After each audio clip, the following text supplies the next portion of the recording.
धरती के गीत।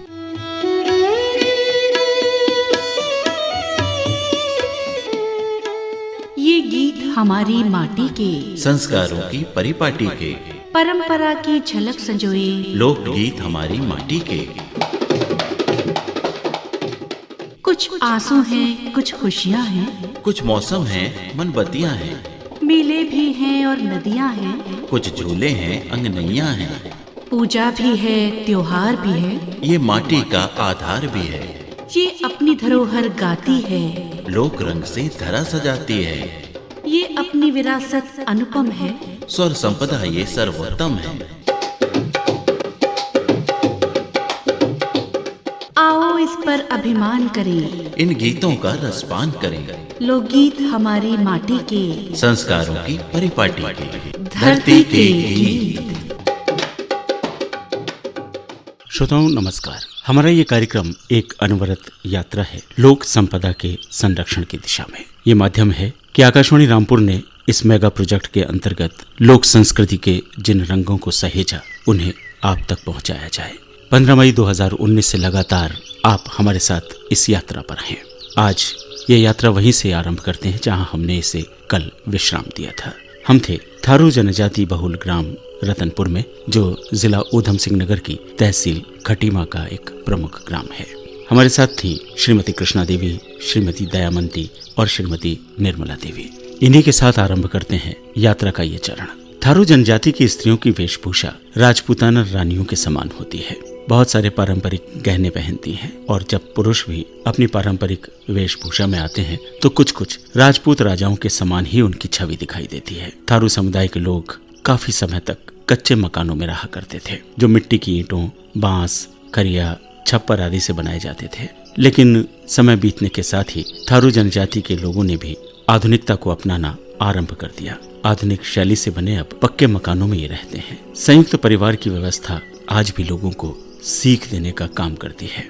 थारू जनजाति समुदाय आज भी भारतीय संस्कृति के स्वाभिमानी प्रतीक पुरुष महाराणा प्रताप की जयंती को प्रतिवर्ष बड़े ही धूमधाम से मनाता है। उन्हें इस बात का गर्व है कि वो महाराणा प्रताप के सैनिक हैं। सही अर्थों में कहें तो थारू समुदाय ने महाराणा प्रताप की इस विरासत को बखूबी सहेजने का काम किया है। ये आज भी उनके आदर्शों से प्रेरणा लेते हैं। अपनी संस्कृति को बचाने की लड़ाई में बहुत आगे तक आ गए हैं। थारू जनजाति ने अपनी लोक संपदा को गर्व के साथ सहेजा है। ऐसे ही कुछ लोकगीत आज आपके लिए। जब विवाह संस्कार की बात होती है तो हल्दी एक प्रमुख रस्म होती है। थारू समुदाय में भी हल्दी के गीत गाए जाते हैं। प्रस्तुत गीत विवाह गीत है, जिसमें दुल्हन दूल्हे से कहती है कि तुम मेरे लिए कूलर के फूल के समान हो, जो बहुत ही किस्मत से देखने को मिलता है। हल्दी के लिए कौन दिशा से सिलौटी लाई जाए, किस तरह से हल्दी को पीसा जाए और बारीक किया जाए, ये भाव इस हल्दी गीत में है, जो हमने सहेजे श्रीमती कृष्णा देवी, श्रीमती दयामंती और श्रीमती निर्मला देवी के स्वर में।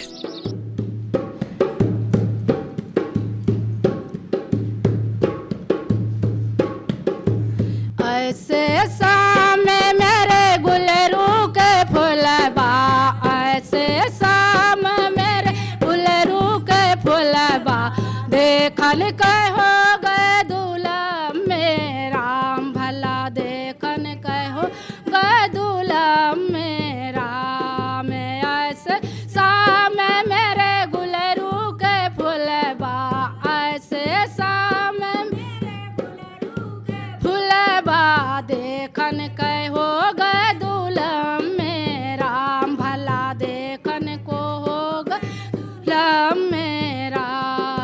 कौन दिशा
पश्चिमा दिशा की हर दिया राम, उत्तर दिशा की बारिश धनिया, उत्तर दिशा की बारिश धनिया, झोंक झोंक पीसे हर दिया, भला झोंक झोंक पीसे हर दिया राम। ऐसे शाम मेरे गुलरू के फूलबा, ऐसे शाम मेरे गुलरू के फूलबा, देखन के हो गए दूल्हा मेरा। अवसर विवाह का हो या जन्म का, संस्कार गीतों में मंगल गीत गाए जाने की परंपरा थारू जनजाति में है। ये मंगल गीत श्री कृष्ण राधिका के प्रसंग से जुड़ा है। श्री कृष्ण राधा से कहते हैं कि मुझे बांसुरी दे दो, चाहे तो कोई और लकड़ी ले लो, लेकिन मेरी मुरलिया जो तुमने छुपा रखी है वो मुझे वापस कर दो। मुरली के बिना अधूरा है कान्हा।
थारू जनजाति का पारंपरिक लोकगीत है कानरी व कानरो। इसे सायंकाल में गाया जाता है। ढोल गीत की श्रेणी में भी इसे रखा जाता है। प्रसंग है कि कैसे जाएं जमुना से जल भरने के लिए।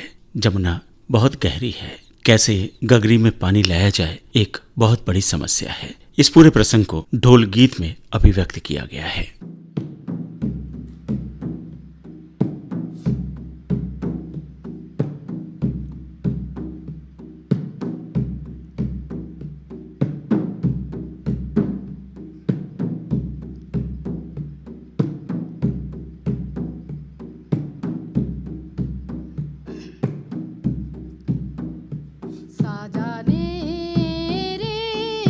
कैसे जाओ रे जा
जब थारू समुदाय की महिलाएं एकत्रित होती हैं तो समूह में गीत भी गाए जाते हैं। ढोलक पर महिलाएं एकत्रित होकर किसी भी घर के लिपे पुते आंगन में गीत गा रही होती हैं और वो छवि हमें उस दौर की याद दिलाती है कि किस तरह से थारू समुदाय की लोक संस्कृति समृद्ध रही। प्रस्तुत लोकगीत श्रवण कुमार की लीला के प्रसंग को बताता है। श्रवण के गुणों का बखान हुआ है इस लोकगीत में, और क्या घटनाक्रम रहा ये लोकगीत गाया जाता है, जिसे ढोल गीत भी कहते हैं, और संस्कारों के समय इन गीतों को गाए जाने की परंपरा रहती है।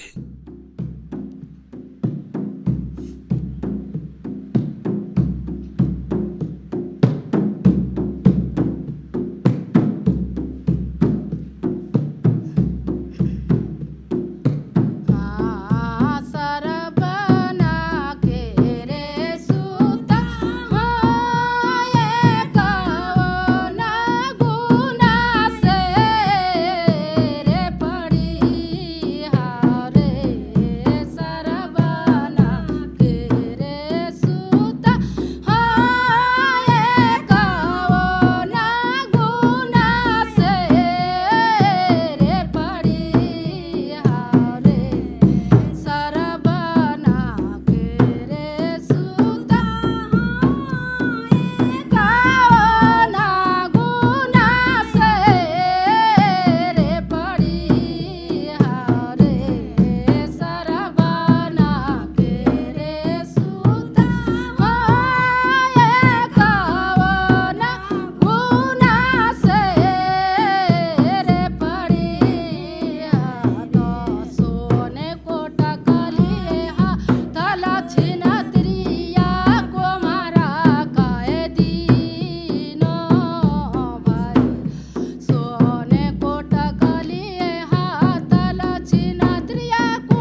ये जो लोकगीत हमने संकलित किया है, ये गीत बिल्लौर कहा जाता है। सुबह के समय में इसे गाते हैं। इस गीत में वृंदावन में श्री कृष्ण की लीलाओं का वर्णन है। किसी भी धार्मिक अनुष्ठान के आयोजन के समय, पूजा अवसर पर जो संस्कारों को निभाए जाने के समय आयोजित होते हैं, उन पर इन गीतों को गाए जाने की परंपरा है। ये गीत भी संस्कार गीतों की श्रेणी में आते हैं।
धरती के गीत। श्रोताओं, ये लोकगीत हैं थारू जनजाति की संस्कृति का एक महत्वपूर्ण अंक जो हमने संकलित किए ग्राम रतनपुर, तहसील खटीमा, जिला ऊधम सिंह नगर निवासी श्रीमती कृष्णा देवी, श्रीमती दयामंती और श्रीमती निर्मला देवी के स्वर में। हमारी इस लोक यात्रा का पड़ाव आज इसी स्थान पर।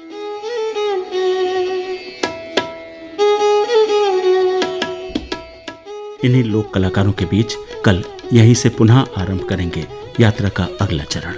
असीम आपके साथ रहेगा। आज आज्ञा दीजिए, नमस्कार।